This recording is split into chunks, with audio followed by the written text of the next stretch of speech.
Good morning, Miss Joanne. Good morning po, ma'am. Okay, Miss Joanne, can you tell me about yourself? I'm John Tomas. I'm 24 years old. I live in Tres Reyes, Taguday, Quirino. My father's name is Benvenido Tomas. My mother's name is Gloria Tomas. I'm single mother.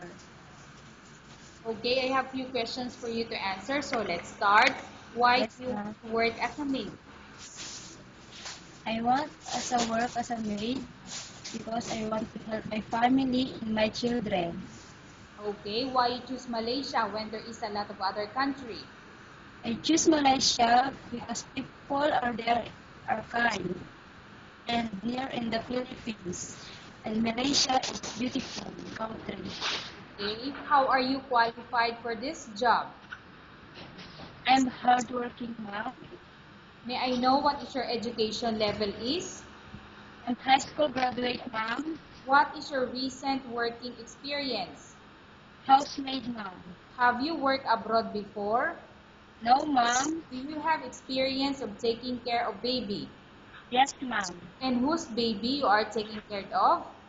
My children ma'am. What about elder or older people? Do you have experience? No ma'am. But are you willing to take care? Yes ma'am. Do you have any other special skills? Yes ma'am. Can you tell me what are those special skills you have? Cleaning and gardening ma'am. Are you willing to learn new skills? Yes ma'am. Are you willing to work with a family where the mother-in-law or any relatives stay together? Yes ma'am. Currently, are you still working now? No ma'am. Do you know how to cook? Yes ma'am. What sort of food can you cook? Filipino food ma'am. Can you tell me what are those Filipino food that you can cook? Adobo, sinigang, fried fish, like this ma'am. Okay. Are you aware that you will have to do washing, cleaning, ironing, and cooking? Yes ma'am. From all the house chores like cooking, washing, cleaning, ironing, and cleaning, which do you like most? Cleaning ma'am. If ever you were selected to work in Malaysia, who will take care of your kids? My parents ma'am. You are not allowed to use handphone during working hours. Yes ma'am. You are only allowed to use handphone after you finish all the works and you're going to bed. Yes ma'am. You are strictly needed to surrender the handphone to your employer in the morning, and your employer will return back to you once you're going to bed. Yes ma'am. If every employer finds out that you're abusing your handphone and it's affected your work performance, your employer will confiscate your handphone and you're not allowed to hold it anymore. Instead, your employer will allow you to call to your family 3 times a month. You're only Yes. allowed to bring normal phone and you're not allowed to bring smartphone. Are you agree for the terms and condition?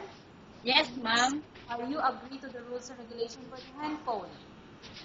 Yes ma'am. How many years contract are you agreed to understand? 2 years contract ma'am. Can you describe for me your ethics or your attitude? I'm hardworking and to be honest to my job.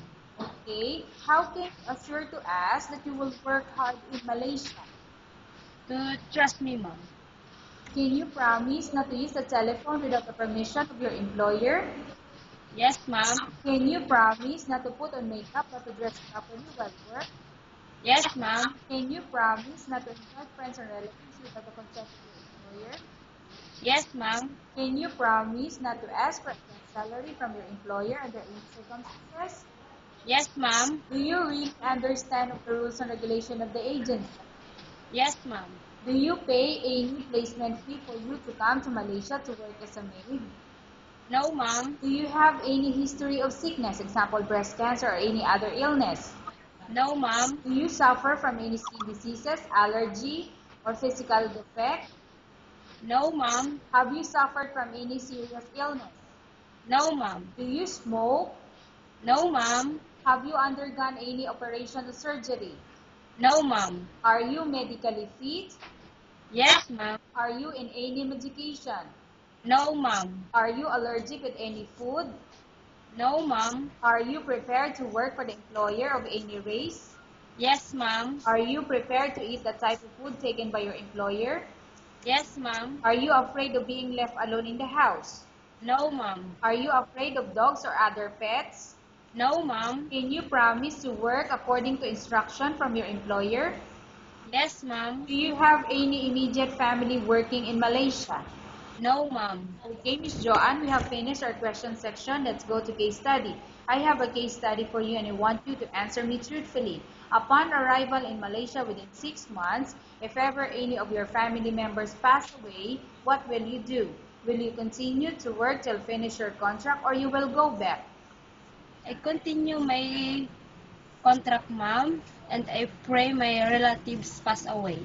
Okay, tell us about yourself and why do you want to work in Malaysia as domestic helper? I'm John Tomas, 24 years old. I want to work as domestic helper in Malaysia because I want to help my parents and my children future. Okay, Miss Joanne, what do you want to tell to your employer who watching your video? Thank you, ma'am. I hope so you want me to work as domestic helper to your family and be honest to my job. Okay, thank you very much, Miss Joanne. We will update your agency if there's any selection made by the employer. Yes, ma'am.